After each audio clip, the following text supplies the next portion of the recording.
think Pizza Shuttle Pizza, Hunan Chinese, Pokey Sticks from Gumby's. That was our diet. Then we discovered Chipotle too, having burritos every other day. Yes. Yes. Society's family unit is in crisis as less and less people are making the commitment of a lifelong partnership together.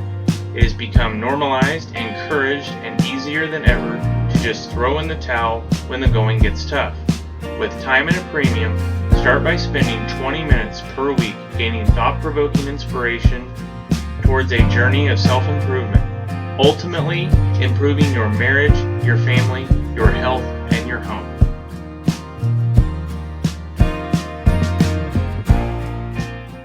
The third pillar of our family is health. Today we're going to focus on mental and physical health and the connection between the two. We'll also discuss 5 simple tips that we found to keep our physical and mental health balanced. With so much information available, why is it still such a problem? The CDC reports that the obesity rate in 2010 was 31% of adults and has since risen to 42% in 2018. Some of the health conditions related to obesity is heart disease, stroke, type 2 diabetes, and certain types of cancer, which are some of the leading causes of preventable premature death. The annual estimated medical cost of obesity in the U.S. was $147 billion in 2008 and is even higher today. Children ages 2 to 19 have an obesity rate of 18.5%. The saddest stats are that children 2 to 5 years old have a 14% obesity rate and over 18% from 6 to 11 years old. That is just absolutely astounding. We want to give you guys a brief family history about our health, both mental and physical, and brief being the operative word. Mm-hmm. So growing up, we didn't have much of a family history of being health focused, mental or physical. Our childhood diet consisted of processed foods, sugar, carbs, etc. We were children of the 90s, and that's just what you did. It was because it was cheap, it was convenient, it was fast. So we had drive-through on a regular basis. We had Totino's pizzas when they were 10 for $10. We had mac and cheese. If you were really fancy, you threw some hot dogs in there. And that was because our parents, who are boomers, worked all the time. They worked from sun up to sundown, and not physical labor, like on a farm or anything. Yes, we grew up in a small town, but we got ourselves to school. Our parents were gone by the time we had to leave for school, so we had to find our own breakfast, and our parents barely made it home by the time for dinner. Or we were involved in a lot of, or at least I was involved in a lot of after-school activities, whether that was with the church or whether it was sports-related. And, you know, Ben hung out with friends a lot of time as well. And so we just literally were never home, and you just kind of sourced food wherever you could. Additionally, I know my family had some financial issues that, you know, I remember eating mayonnaise sandwiches and toast a lot. I had peanut butter and syrup on bread. You know, saltine crackers and milk. That was a classic. He's trying to make me throw up. So, I grew up partially in the 80s, and I feel more like a Gen Xer. I think they definitively call them the latchkey kids, because, you know, you'd come home and key would be under the mat, or you'd have have to get in the house by yourself, go to school, come home, get your own stuff done. You know, it taught you some independence, but I certainly think that this is not a judgment of our parents' generation, but we didn't know better at that time.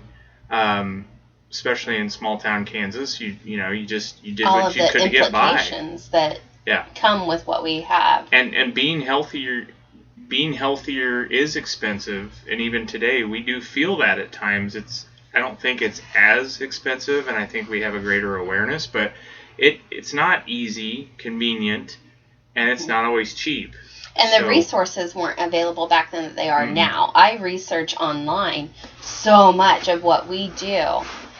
I didn't know what almond flour was when I was a child, or coconut oil, or any of these things. It was vegetable oil and white sugar and white flour. And the other part in our family history was that mental health was not even a discussion. Basically, either you had to get over it or buck up, or in my case, I was just PMSing. Looking back, I know that I had panic attacks through my childhood, high school years, but it was not until I ended up in the ER my senior year of high school that I was told you had a panic attack. And then after that, it just didn't really become an issue until we had our daughter. And then we actually started to take a closer look at mental health. I do know that there's a history of mental health issues in my family. I don't know the specifics of those, again, just because we don't talk about them. I am probably the most open when it comes to talking about mental health and the importance of it, and that it is not a crutch. It is not an excuse for me to act a certain way. Well, so KJ will even have moments where she feels overwhelmed or flooded, and we will pull her aside, have a quick timeout, let her get her head back on straight. But she knows that feeling, and she says, "Hey, Mom or Dad, I need a timeout." My family probably has a lot of mental health issues, but never really had any of it checked. I would bet there's probably some diagnosable issues, but I really don't know, and that's part of the problem that we've seen, is that we didn't know what we didn't know. I think most people would agree that there's definitely a connection between the mental and the physical aspects of health. We've found that being active does give us more energy, more confidence. We've talked about this before, where we're tired from doing the walks or the workouts back when we could still go to the gym, but we felt better. It was a good tired. It wasn't I feel useless tired, I've been sitting around all day, I have no energy type of tired. But we've been there before, because we'll go into our history in just a minute. But there's days where the walks start a little bit slower, because you're like, end slower too. Yeah, I just don't know if I can do this today. But you just keep going. The only thing that has ever held us back from walks has been rain, or if I've stayed behind and done a little bit of work that I wasn't able to do during the day. Just to have some mental headspace, even though I'm not physically moving, having that mental headspace of then taking the kids for a walk, or vice versa, can do a world of good, especially at the end of the day. Well, and we try to protect those walks, because that's great time for Allie and I to talk. We also get outside, we do things with KJ, and she has good conversation with us, so we're all, you have more thoughts that come to your head when you're out on these walks, and you're breathing fresh air. You're not in front of your computer screen. So, anytime we're having trouble with, we're just kind of blocked up and we're not thinking creatively, or we need to get refocused, those walks help. And we've tried to get better sleep. Schedules really help out a lot. Schedules and routines of when we go to bed, what we do to go to bed, how we get up in the morning, the things we do to get ready for the next day or to get ready for the rest of the night. I mean, we try to be somewhat regimented, but it is hard with the kids. 7-month-old. Especially. I think who is currently in a regression at the time of this recording. I think our daughter's pretty scheduled, pretty regimented now. That took some doing on our part, but it's getting there now. But we also do praise each other because we are accountability partners in a way, because we have really helped keep each other on it. When one of us doesn't feel like getting up, the other one's pushing, like, come on, we got to get out of bed. Or, hey, we got to go on this walk. I know we don't feel like it. Like, we got to get going. Put your coffee in the fridge and finish it when you get back. Like, let's go. We got to go. So we do push each other, and that helps. But we've also had our struggles back in our years in college when we were just starting to live together. And in college, we were just trying to survive and eat cheap.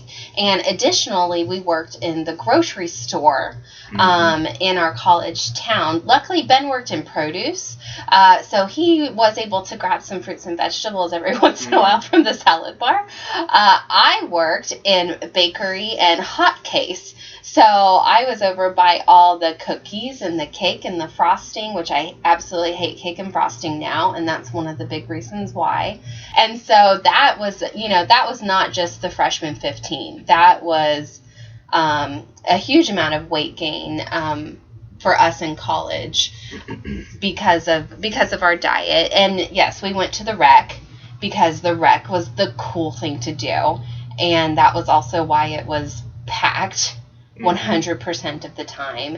But we definitely had life events and life stressors that also caused a bit of a roller coaster for weight loss, weight gain, particularly with you. But I certainly had my struggles, with trying to work out and get stronger and build muscle. And, you put on a little bit of weight sometimes. I don't think the beer helped, but it was very up and down depending on life events. So you weren't as into craft beer in college. No. So that wasn't a thing. The things that really yo-yoed my weight gain and weight loss were the life stressors. I gained 20 pounds before our wedding because I was stressed. Well, that was after the moving to college and doing all that, but then another 20. It was and then just the effects of college, and like I said, the diet that we had, and then moved a few times, moved back home for a year, then moved to Kansas City, changing jobs, having kids. Every time there was a stressor, it's like I always gained 20 pounds. And soon enough, after our daughter was born, that weight didn't come off. And here I was sitting at 255 pounds in my 20s and had no idea how I had got there, little by little. If you were 6'8", that might I'm not be... 5'2" on a good day. Right. So... typically 5 foot, but 5'2" on a feeling tall day. Yeah, and I got up to almost 240 pounds, and it was not muscle gain. I look back now, and I'm not dramatically below that, but I'm back to a healthy weight that I think I was in college. And I feel like I look very different in the face and just body composition because I know it's a healthier weight. So 2 years ago, we decided to make a big change in our diet.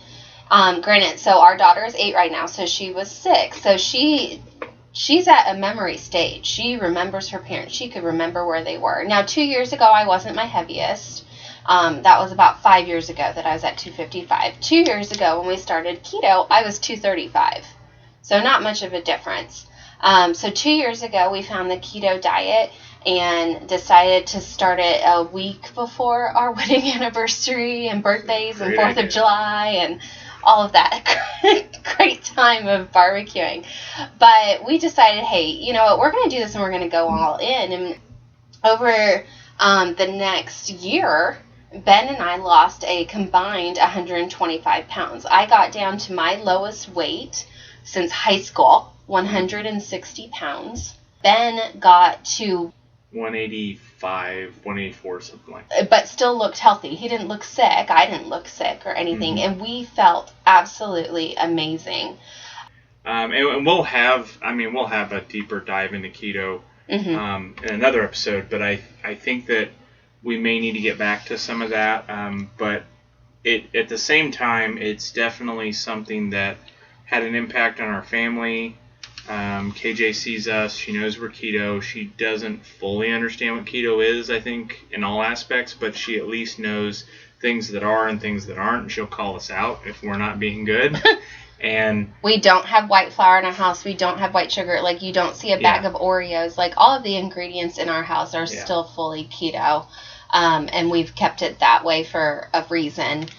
So what we're doing now and more in, the future, I think that, somewhere else we want to be that we aren't currently is to continue to get healthier, physically, but also mentally. It's definitely not easy, but we have to stay committed to this because we remember how we felt, we remember how we looked, and we don't want that again. So, we do still do a lot of meal prep and planning. Mm-hmm. We portion things out. We certainly have to be ahead of it. If you wait until day of to make a decision and then you're in a weak state, because you're tired, you're stressed, you're just going to go get some Mexican food and go to town. And that's what we typically do. But so anyways, that's something that we're doing to continue to get better.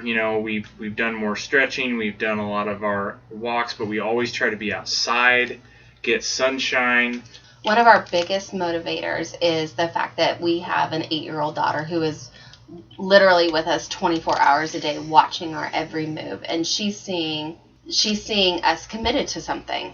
She sees what we do and what we don't do. She notices if we committed to something, we say we're doing it, and then we turn around and we're taking shortcuts or taking the easy road. She remembers that. She's going to emulate what we do or don't do in this case. So if she goes on some sort of program or diet or something in the future, it'll be easy for her to break that too, because that's what she grew up with. We didn't live up to what we said we were going to do, right? So we have 5 simple tips that we found to keep our physical and mental health balanced. As you have probably figured out, we go on 2 walks each day.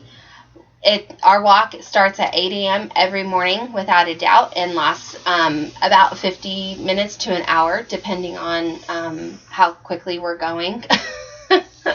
Yeah.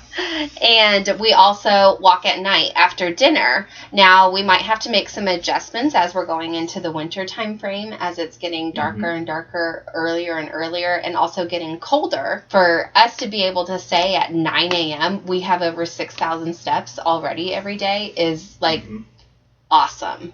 Absolutely awesome. And then we still have all of our daily stuff to do and a whole nother walk. So trying to drink more water. This is something that I have been terrible about since being home, and versus sitting at a desk all day, is I have not drank as much water. Drinking water will help your gut health and just help everything kind of flow better, to put it.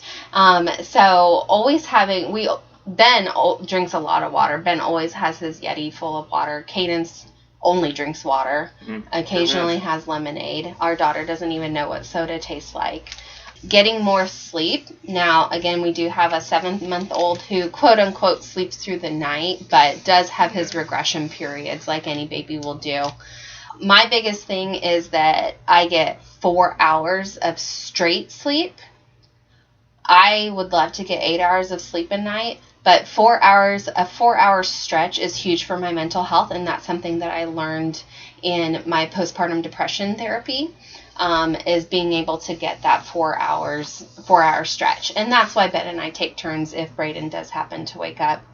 Another tip is that we mentioned before our walks, we definitely try to get a good amount of sunshine every day. We are white people that live in the Midwest. Yeah, we need sunshine. We need sunshine. I like having a tan, but it's more about eating that vitamin D. Get 15 to 30 minutes a day if you can. Even when it's cold out, try to get outside, get taking something. pills is not. Taking vitamin D pills does not give you the same amount of of vitamin D as sitting in the sun for 20 minutes.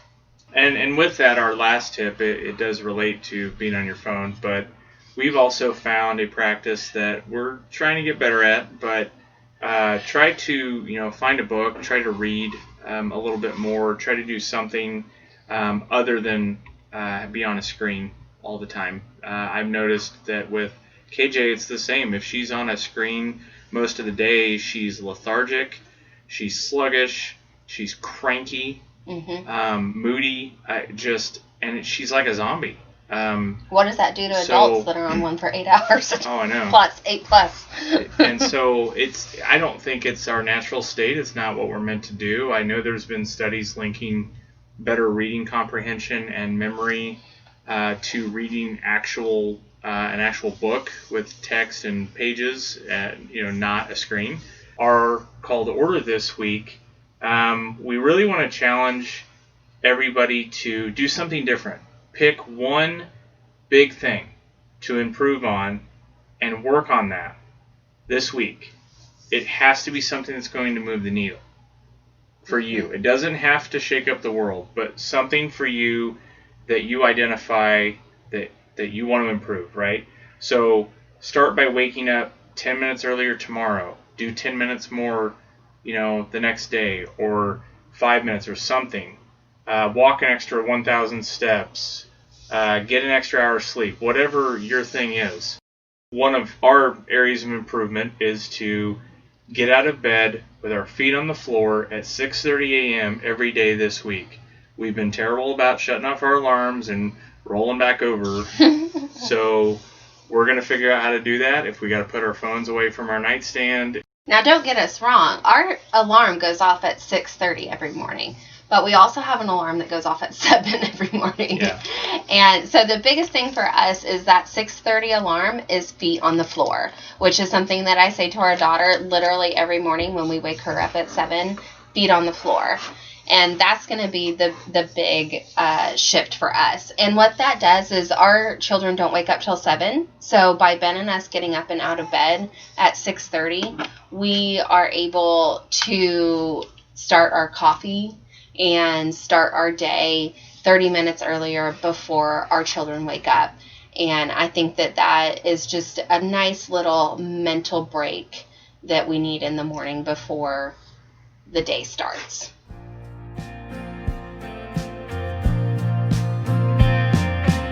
If you're ready for your marriage and family dynamic to thrive and not just survive, all it takes is 20 minutes or less joining us each week. It begins with a journey of self-improvement while you sit in the carpool lane, commute to work, squeeze in a workout, or get halfway through folding that laundry pile. Be sure to check out the blog at thefamilyorder.com and follow us on Facebook at The Family Order. If you're ready to start your journey, be sure to click subscribe so you don't miss new episodes every Monday.